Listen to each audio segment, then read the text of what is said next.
Bueno, nosotros estamos aquí en estudio con la sismóloga Cindy Mora, doctora en sismología de la Universidad de Concepción. No, de Kiel, de Alemania. De Kiel, de Alemania, sí. A quien le vamos a dar la bienvenida porque queremos preguntar varias cosas que nos tienen bastante sorprendidos de este movimiento telúrico de esta jornada. Primero que todo, fue un movimiento importante, pero pocos daños en tierra, pocos daños materiales, afortunadamente, pocos daños humanos también, y finalmente tampoco se produce el tsunami. ¿Qué tipo de movimiento es lo que vimos en esta jornada? A ver, ahí voy a hacer un poco una salvedad. Tsunami sí tuvimos. ¿Ya? Lo que pasa es que la amplitud de la ola o de la masa de agua que viene llegando a la costa no fue probablemente lo suficientemente grande para que la gente se asustara o para que generara mucho más daño como nos ocurrió el 2010 en Concepción y Constitución.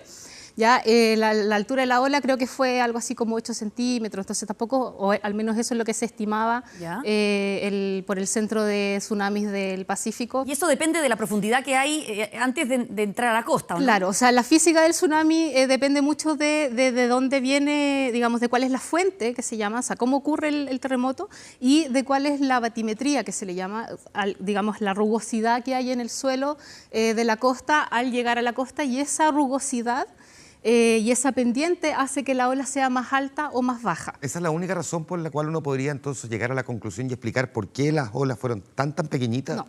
¿Cuál era otra razón entonces? Otras razones también influyen bastante en la magnitud del evento. Si nosotros comparamos esta magnitud del evento, para hacer un evento tsunamogénico, que se llama, que genere tsunami, es un evento bastante, digamos, está como en el límite inferior, ¿ya? Tiene una magnitud de 7.7, entonces eso, digamos, genera tsunami, pero no tan fuerte como en comparación, por ejemplo, a un evento 8,8 como el del 2010, por ejemplo, que el tsunami es bastante más.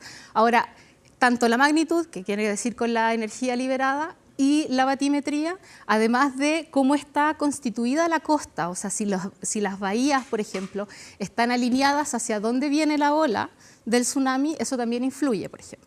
¿Ya? Entonces hay muchos factores que influyen en la altura de la costa que nosotros podemos observar. Profesor, usted trajo una serie de gráficas también para mostrarnos las características particulares de este movimiento telúrico de hoy. Sí, más o menos así. ¿Qué tenemos acá en el perfil de profundidad? En este perfil de profundidad, bueno, este perfil está, lo pueden encontrar en la página del Centro Sismológico Nacional.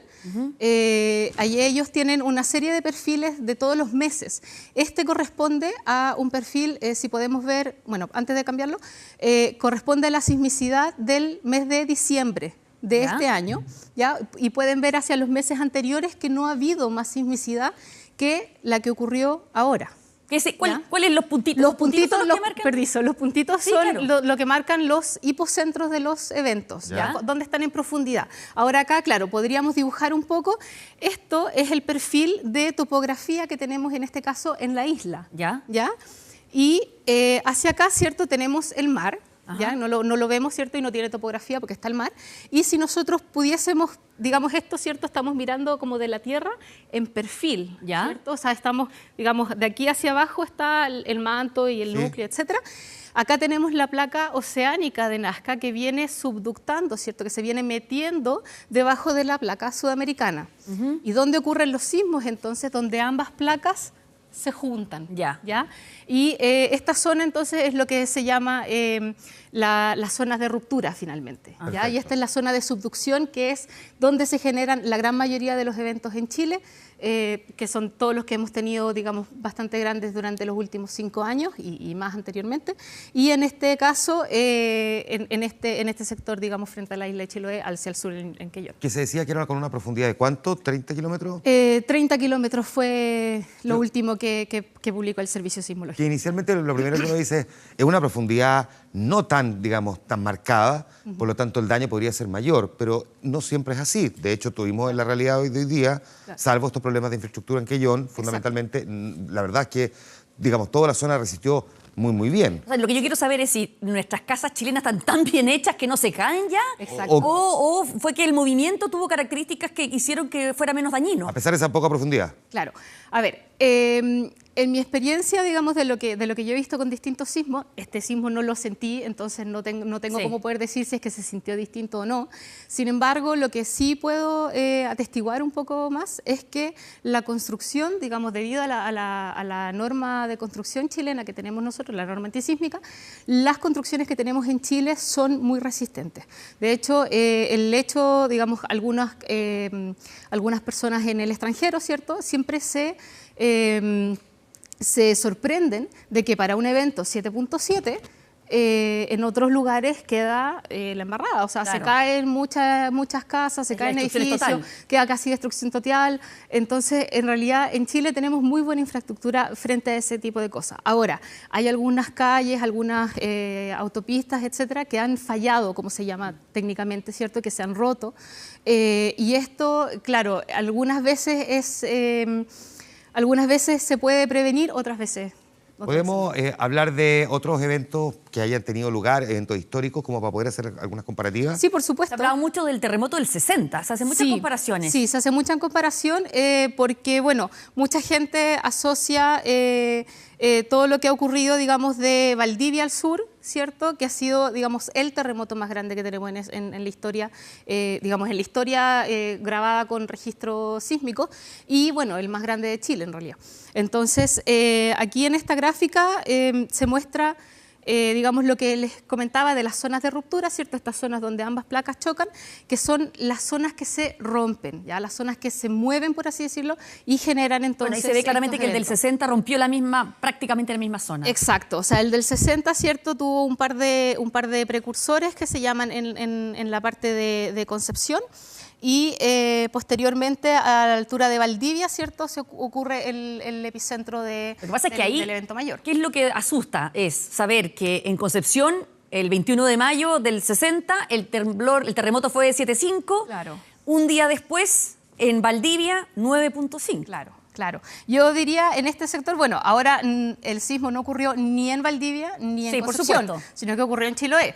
Ahora, lo que yo diría en este caso, digamos, observando digamos, la histórica que nosotros tenemos hacia atrás, ¿cierto?, que como sismólogos a nosotros nos sirve para ver dónde ha rompido antes la placa. Y las estructuras que hay, y hay ciertos estudios de sismicidad en la zona también, muy pocos, porque la sismicidad es bastante baja, debido a la gran liberación de energía del terremoto de 1960, hay muy poca actividad sísmica en este sector. Ahora, ¿qué es lo que podríamos decir? Bueno, ya que tenemos un sismo, digamos, en Chiloé de esta magnitud, podríamos ponerle ojo porque esto nos podría estar mostrando, ¿cierto? Siempre estos son, podrían y... Sí. Hipótesis, en realidad, claro, porque no podemos ver lo que está sucediendo en la tierra de abajo, que esta zona está mostrando entonces que la energía se está acumulando nuevamente, ¿ya? Que Ya. toda esa energía que se liberó para el 1960, se liberó, se fue, y ahora la tierra, ¿cierto?, se relajó y ahora está volviendo a comprimirse. Y en esa compresión es donde digamos, se acumula la energía y esa energía se libera posteriormente en un sismo. Por lo tanto, es imposible poder calcular cuánto tiempo tarda la acumulación de energía. Sí. O sea, no podemos decir en X años más va a ocurrir un sismo, ¿ya? Así con tal precisión de poder decir mañana a tal hora en tal lugar va a ocurrir un sismo de tal magnitud. Eso para nosotros como sismólogos hasta el día de hoy es imposible poder predecirlo. Hubo Pero una actividad perdona, es que yo entiendo que con fecha específica, pero más o menos uno tiene claridad de cuánta energía acumulada máxima resiste antes de que haya una liberación. tú lo que puedes calcular, y de hecho uno lo hace como una especie de ejercicio, es tomando los periodos de recurrencia, que se llama, ¿cierto?, que es cuando ha ocurrido un evento anterior, ¿cierto? O sea, Perfecto. la diferencia de tiempo entre, por ejemplo, 1960 y 1837, que serían los dos sismos anteriores, ¿cierto? Y ese tiempo, en conjunto con la velocidad a la que se mueve la placa, ¿cierto?, esta que se viene acercando y se mete debajo de la Más la de liberación placa. de energía, ¿no? No, cuando tú calculas esa velocidad, ¿cierto?, y esa distancia acumulada, tú puedes con esa distancia acumulada calcular cuál sería la magnitud. Y dada esa magnitud, cuánta energía puedes liberar. Perfecto. ¿Hubo algún antecedente de este movimiento sísmico digamos, los días previos? Los días ¿Se notó previos, actividad? algo así? Yo diría que no. Yo estuve revisando la página del Servicio Sismológico Nacional y la verdad es que para los días anteriores no vi mayor actividad, quizás un evento muy pequeño probablemente, en algún mes anterior, algo así, pero la verdad es que no hubo ningún, a mi conocimiento, o sea, lo que más yo he visto es que no hubo ninguna cosa que nos dijera aquí va a venir algo. Claro, o sea, como sismólogos siempre nos dicen lo mismo, un sismo es imposible de predecir, pero de todas maneras este fue más sorprendente, ¿o no? Sí, yo diría que sí, o sea, ni yo me esperaba algo en Chiloé en realidad, por la zona y porque, digamos, del terremoto del 60 todavía ha pasado un tiempo en el cual uno podría todavía seguir esperando que se esté relajando. Sin embargo, han habido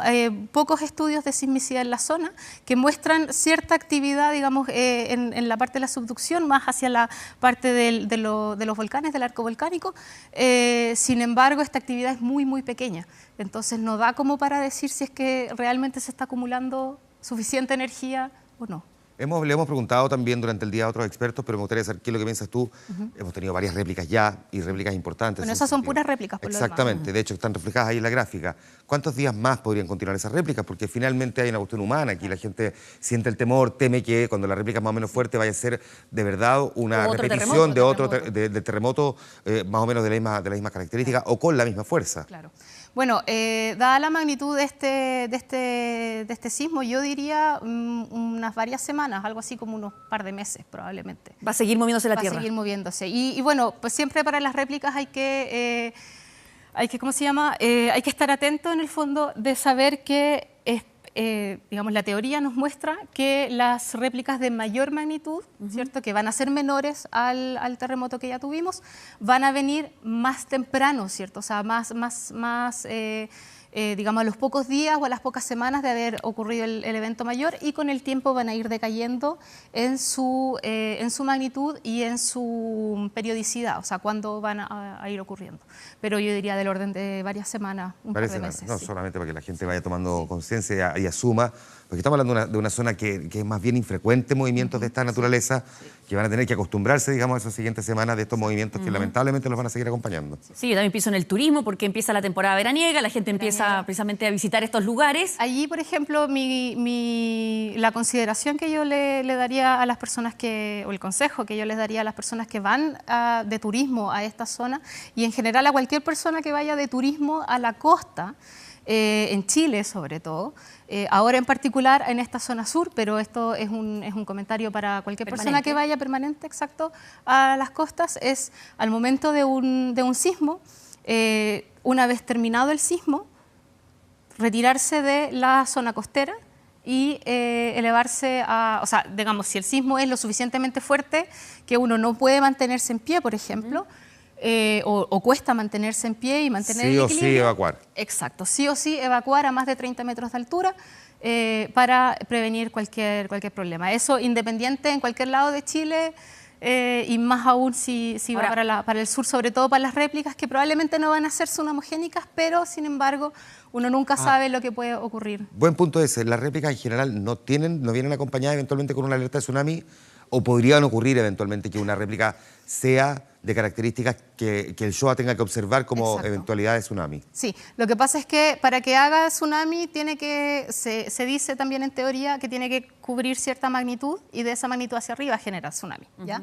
Sin embargo, un muy buen ejemplo es el ejemplo que tuvimos en Aysén en el 2007, que se produjo un tsunami, pero por caída de material de un cerro. O sea, por un deslizamiento de tierra, eso impulsa el agua y también genera un tsunami, ¿ya?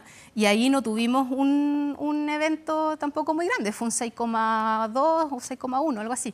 Entonces, en este caso, también se podría considerar tsunamis con unas magnitudes menores. Por eso la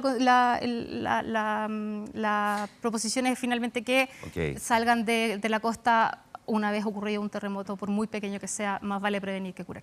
Muchas gracias, profesora, por habernos acompañado, nos ha explicado en su sentido un poco de las características especiales que ha tenido este movimiento telúrico de esta jornada. Muchas gracias. Gracias.